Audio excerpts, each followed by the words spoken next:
Hello and welcome to our channel GK with Ivan. आज हम जानने वाले हैं भारतीय संविधान की निर्माण प्रक्रिया के बारे में। कैसे, कब, कहाँ कहाँ बैठ के हुई। भारतीय संविधान का निर्माण कब हुआ और कैसे हुआ। 9 दिसंबर 1946 को संविधान सभा की पहली बैठक हुई थी, लेकिन उसी दिन संविधान तय नहीं हो गया था। उससे पहले संविधान के निर्माण की प्रक्रिया चल रही थी। 1934 में पहली बार भारतीयों के द्वारा संविधान निर्माण का विचार रखा गया। एम.एन. रॉय ने कहा कि भारतीयों का संविधान भारतीयों के द्वारा ही बनाया जाना चाहिए। तब एम.एन. रॉय ने कहा कि भारतीयों का संविधान किसके द्वारा, भारतीयों के द्वारा ही बनाया जाना चाहिए। फिर 1935 में भारतीय राष्ट्रीय कांग्रेस ने इसको अपनी आधिकारिक मांग बनाया। कब? 1935 में इसको अपनी आधिकारिक मांग बनाया। 1938 में जवाहरलाल नेहरू जी ने कहा कि जो स्वतंत्र भारत होगा, यानी कि जो आज़ाद भारत होगा, हमारा स्वतंत्र भारत का निर्माण बिना किसी बाहरी हस्तक्षेप के वयस्क मताधिकार के आधार पर चुनी गई संविधान सभा के द्वारा बनाया जाना चाहिए।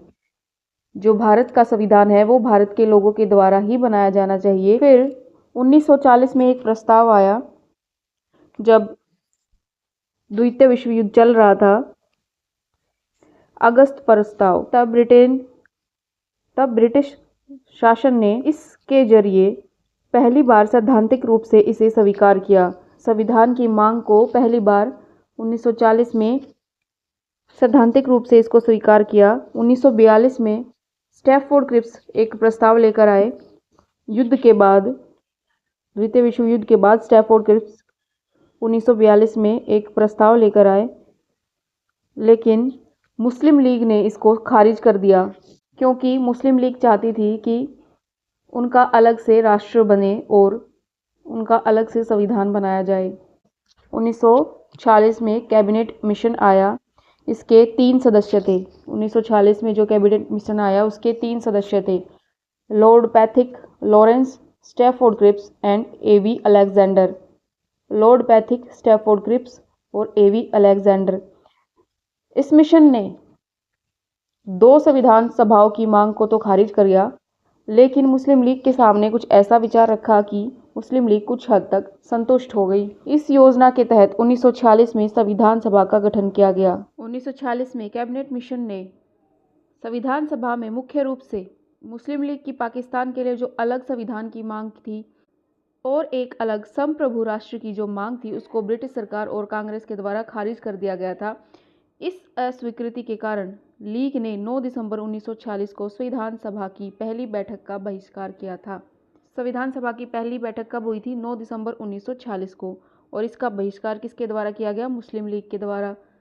क्यों? क्योंकि उन्होंने मुस्लिम लीग की मांग को अस्वीकार किया था। कैबिनेट मिशन की योजना के तहत इस संविधान सभा में कुल 389 सदस्य थे।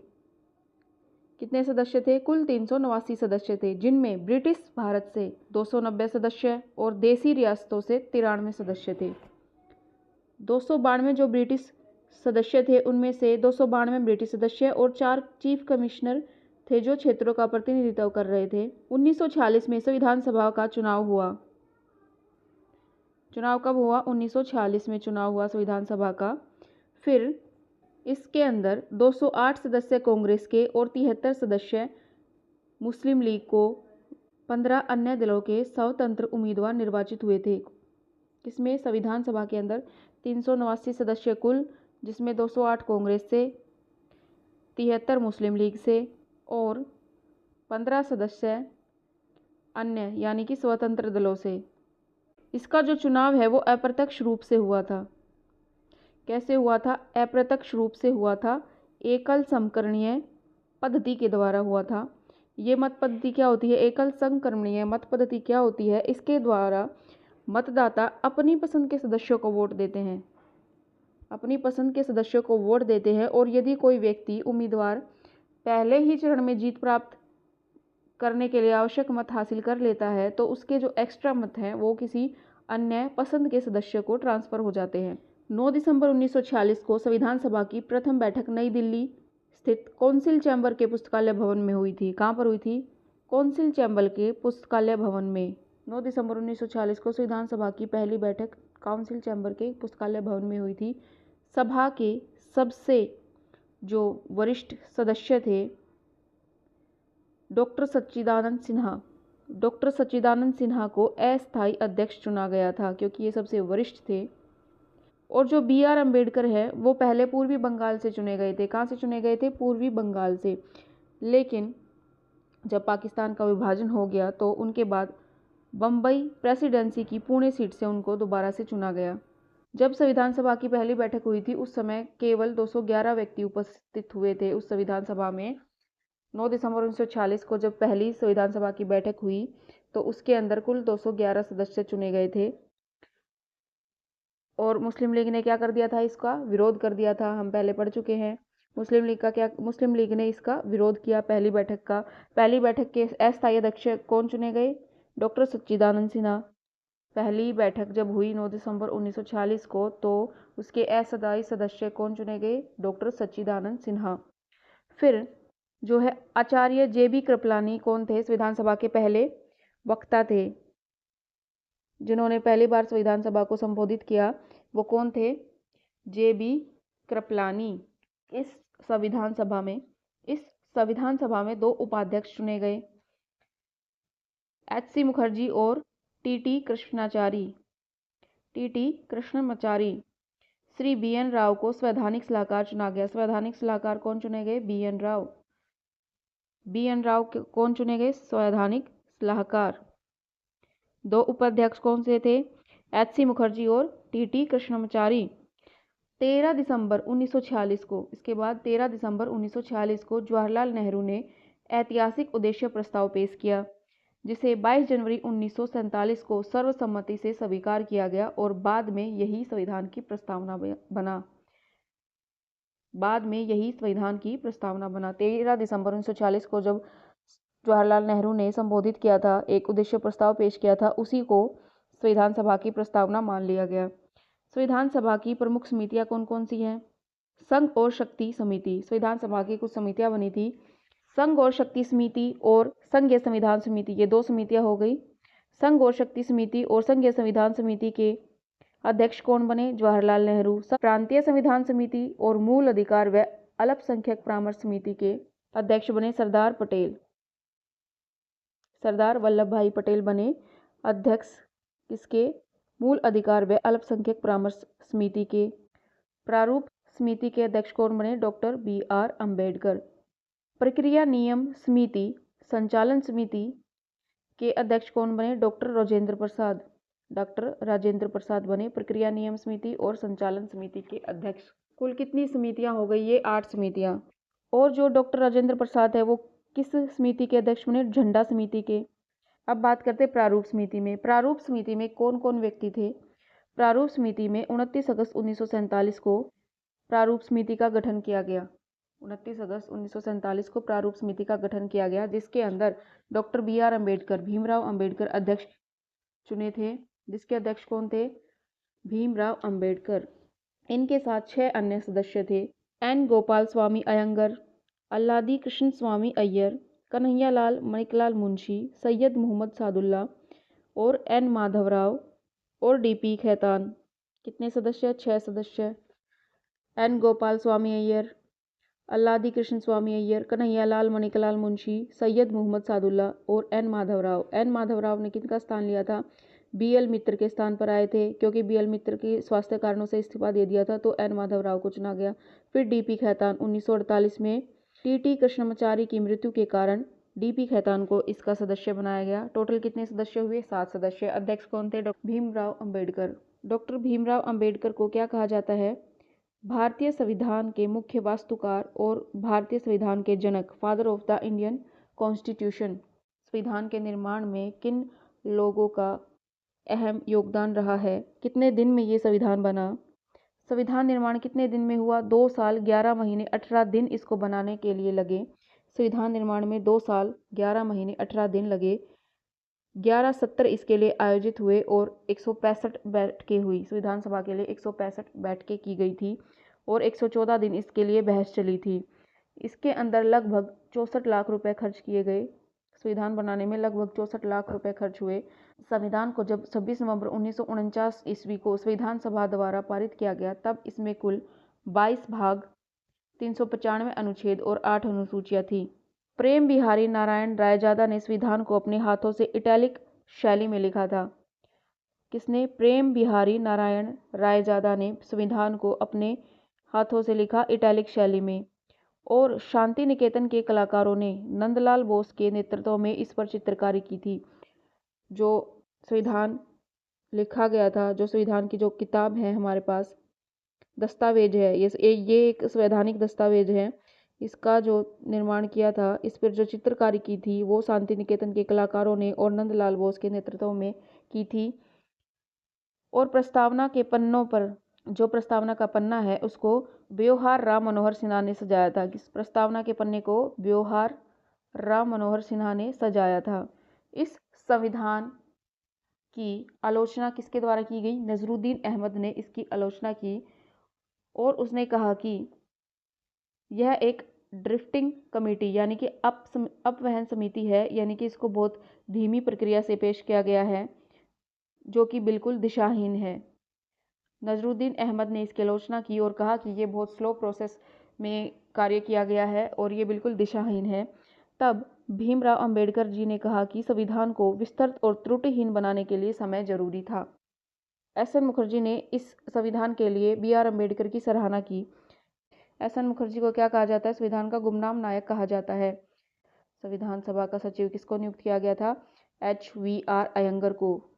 संविधान कब लागू हुआ? 26 नवंबर 1949 को संविधान लागू हुआ। 26 नवंबर 1949 को इसको अडॉप्ट कर लिया गया, अंगीकृत कर लिया गया, अधिनियमित, आत्मार्पित किया गया।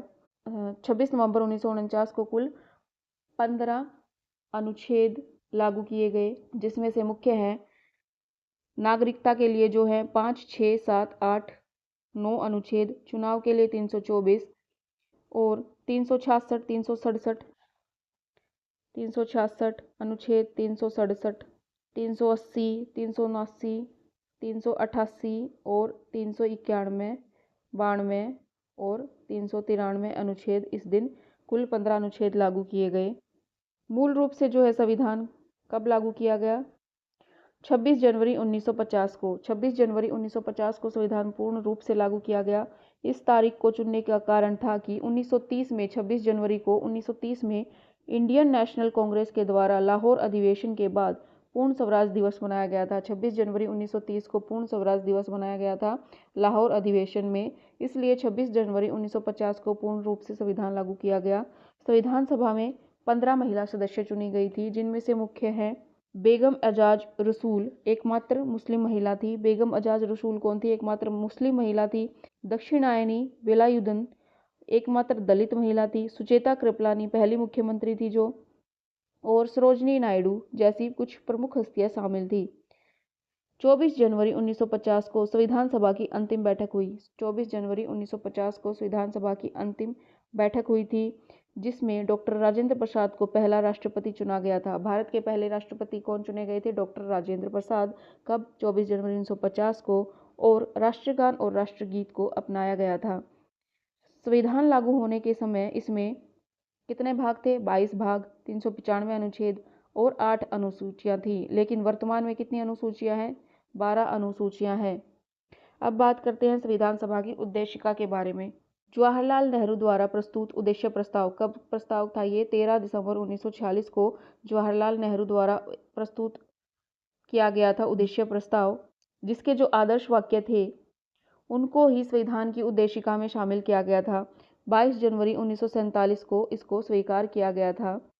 भारतीय संविधान की प्रस्तावना में 3 प्रकार के न्याय, भारतीय संविधान की प्रस्तावना में 3 प्रकार के न्याय की बात की गई है। कौन कौन से हैं? सामाजिक, आर्थिक और राजनीतिक। भारतीय संविधान के प्रस्ताव में 3 प्रकार के न्याय की बात की गई है, सामाजिक, आर्थिक और राजनीतिक। 5 प्रकार की स्वतंत्रता की बात की गई, विचार, अभिव्यक्ति, विश्वास, धर्म और उपासना। 5 प्रकार की स्वतंत्रता कौन सी है? विचार, अभिव्यक्ति, विश्वास, धर्म और उपासना। 2 प्रकार की समानता, प्रतिष्ठा, अवसर की बात की गई। संविधान की प्रस्तावना को संविधान की कुंजी भी कहा जाता है। किसको? संविधान की प्रस्तावना को क्या कहा जाता है? संविधान की कुंजी। संविधान की प्रस्तावना को संविधान की कुंजी कहा जाता है। भारतीय संविधान की उद्देशिका कुछ इस प्रकार है। हम भारत के लोग भारत को एक संपूर्ण प्रभुत्व संपन्न समाजवादी पंथ निरपेक्ष लोकतंत्रात्मक गणराज्य बनाने के लिए उसके समस्त नागरिकों को सामाजिक, आर्थिक और राजनीतिक न्याय, विचार, अभिव्यक्ति, विश्वास, धर्म और उपासना की स्वतंत्रता, प्रतिष्ठा और अवसर की समानता प्राप्त कराने के लिए तथा उन सब में व्यक्ति की गरिमा और राष्ट्र की एकता और अखंडता सुनिश्चित करने वाली बंधुता को बढ़ाने के लिए दृढ़ संकल्प होकर अपनी इस संविधान सभा में आज तारीख 26 नवंबर 1949 को मिति मार्गशीर्ष शुक्ल सप्तमी विक्रमी संवत 2006 को एतद द्वारा इस संविधान को अंगीकृत, अधिनियमित और आत्मर्पित करते हैं। 26 नवंबर 1949 को इसको अंगीकृत किया गया था। कब? 26 नवंबर 1949 को। पूरी तरह से लागू कब किया गया? 26 जनवरी 1950 को। हम भारत के लोगों से क्या अर्थ है? हम भारत के लोग यह स्पष्ट करता है कि संविधान की शक्ति का स्रोत भारत की जनता है। हम सब भारत की जनता। राज्य का स्वरूप संप्रभु, समाजवादी, पंथ निरपेक्ष और लोकतांत्रिक गणराज्य। इसका उद्देश्य है सामाजिक, आर्थिक, राजनीतिक न्याय दिलाना, विचार, अभिव्यक्ति, विश्वास, धर्म और उपासना की स्वतंत्रता दिलाना और अवसर और प्रतिष्ठा की समानता का ख्याल रखना और व्यक्ति की गरिमा और राष्ट्र की एकता, अखंडता को सुनिश्चित करना। इसके लिए संशोधन कब किया गया है? सिर्फ एक बार इसके अंदर संशोधन किया गया है। संविधान के जो उद्देशिका है इसमें केवल एक बार संशोधन किया गया है। 42वें संविधान संशोधन के द्वारा 1976 में 42वें संविधान संशोधन 1976 में इसके अंदर समाजवादी, धर्मनिरपेक्ष और अखंडता शब्द जोड़े गए। संविधान की प्रस्तावना में सीधे तौर पर कोई न्यायालय के द्वारा परिवर्तन नहीं किया जा सकता है। यह बात किससे साबित हुई थी? यूनियन ऑफ इंडिया बनाम मदन गोपाल 1957 के निर्णय में घोषित किया गया कि संविधान की प्रस्तावना में न्यायालय के द्वारा सीधे तौर पर कोई परिवर्तित नहीं किया जा सकता। अगर कोई व्यक्ति प्रस्तावना की अवहेलना करता है तो हम अदालत की सहायता नहीं ले सकते हैं। लेकिन 1973 के सर्वोच्च न्यायालय ने 1973 में केशवानंद भारती मामले में कहा कि संसद इसमें संशोधन कर सकती है। इसके अंदर जो संशोधन है वो संसद के द्वारा किया जाएगा, लेकिन इसके मूल ढांचे को नहीं बदल सकती। सर्वोच्च न्यायालय संविधान की उद्देशिका में बदलाव नहीं कर सकता है। संसद के द्वारा इसके अंदर संशोधन किए जा सकते हैं। भारतीय संविधान के प्रमुख स्रोत है। कहाँ कहाँ से संविधान के अंदर कौन कौन से तथ्य ऐड किए गए हैं, चलिए जानते हैं। स्थानीय स्रोत, भारतीय शासन अधिनियम 1935 ने इसके अंदर इम्पोर्टेंट रोल प्ले किया है। भारतीय शासन अधिनियम 1935 ने इसके अंदर इम्पोर्टेंट रोल प्ले किया। भारतीय संविधान के 395 अनुच्छेदों में से लगभग 200 अनुच्छेद ऐसे हैं जो 1935 के अधिनियम से या तो ऐसे के ऐसे लिए गए हैं या फिर उनमें थोड़ा परिवर्तन करके लिया गया है। भारतीय शासन अधिनियम 1935 से 250 अनुच्छेद। संघीय तंत्र, न्यायपालिका, राज्यपाल का कार्यालय और लोक सेवा आयोग और प्रशासनिक विवरण, आपातकालीन उपबंध किससे लिए गए हैं? भारतीय शासन अधिनियम 1935 से। विदेशी स्रोत, संयुक्त राज्य अमेरिका, संयुक्त राज्य अमेरिका से प्रस्तावना ली गई है। मौलिक अधिकार, न्यायिक पुनः अवलोकन, संविधान की सर्वोच्चता, न्यायपालिका की स्वतंत्रता, निर्वाचित राष्ट्रपति और उस पर महाअभियोग की प्रक्रिया, उपराष्ट्रपति का कार्य, उच्चतम एवं उच्च न्यायालयों के न्यायाधीशों को हटाने की विधि एवं वित्तीय आपात कानूनों का समान संरक्षण की अवधारणा किससे ली गई है? विदेशी स्रोतों में संयुक्त राज्य अमेरिका से। संयुक्त राज्य अमेरिका से क्या लिया गया है? प्रस्तावना, मौलिक अधिकार, न्यायिक पुनः अवलोकन, संविधान की सर्वोच्चता, न्यायपालिका की स्वतंत्रता, निर्वाचित राष्ट्रपति एवं उस पर महाअभियोग की प्रक्रिया। ब्रिटेन से क्या ली गई है? संसद की जो शासन प्रणाली है। ब्रिटेन से क्या ली गई है? संसद की जो शासन प्रणाली है वो ब्रिटेन से ली गई है। एकल नागरिकता एवं विधि निर्माण की प्रक्रिया ब्रिटेन से। विधि का शासन, संसदीय विशेषाधिकार, मंत्रिमंडल प्रणाली, परम अधिकार का लेख और द्विसदन और कानून के समक्ष समानता, ये दो सदनों की जो व्यवस्था है और कानून के समक्ष जो समानता का अधिकार है वो कहाँ से लिए गए हैं? ब्रिटेन से। आयरलैंड से लिए गए हैं नीति निर्देशक सिद्धांत। आयरलैंड से नीति निर्देशक सिद्धांत, राष्ट्रपति के निर्वाचक मंडल की व्यवस्था, राष्ट्रपति द्वारा राज्यसभा में साहित्य, कला, विज्ञान और समाज सेवा इत्यादि के क्षेत्र में ख्याति प्राप्त व्यक्तियों का चयन। ऑस्ट्रेलिया से प्रस्तावना की भाषा ली गई है। समवर्ती सूची का प्रावधान, केंद्र व राज्य के बीच संबंध और शक्तियों का विभाजन कहाँ से लिया गया? ऑस्ट्रेलिया से। संसद के दोनों सदनों की संयुक्त बैठक, व्यापार, वाणिज्य और समागम की स्वतंत्रता ऑस्ट्रेलिया से ली गई है। जर्मनी से आपातकाल के परिवर्तन के दौरान राष्ट्रपति को मौलिक अधिकार संबंधी शक्तियाँ। जर्मनी से क्या? आपातकाल के परिवर्तन के दौरान राष्ट्रपति को मौलिक अधिकार संबंधी शक्तियाँ। कनाडा से संघात्मक विशेषताएं, अवशिष्ट शक्तियाँ केंद्र के पास। राज्यपाल की नियुक्ति किससे ली गई? कनाडा से। संघ एवं राज्य के बीच शक्ति विभाजन एवं सर्वोच्च न्यायालय का परामर्श, न्याय निर्णय कहाँ से लिया गया? कनाडा से। दक्षिण अफ्रीका से लिए गए हैं संविधान संशोधन की प्रक्रिया, प्रावधान, राज्यसभा के सदस्यों का निर्वाचन। रूस से मौलिक कर्तव्य लिए गए हैं। जापान से विधि द्वारा सत्यापित प्रक्रिया ली गई है। फ्रांस से गणतंत्रात्मक और प्रस्तावना में स्वतंत्रता, समता और बंधुता के आदर्श। इसके नेक्स्ट सेशन में हम जानेंगे संविधान के जो अनुच्छेद हैं उनके बारे में।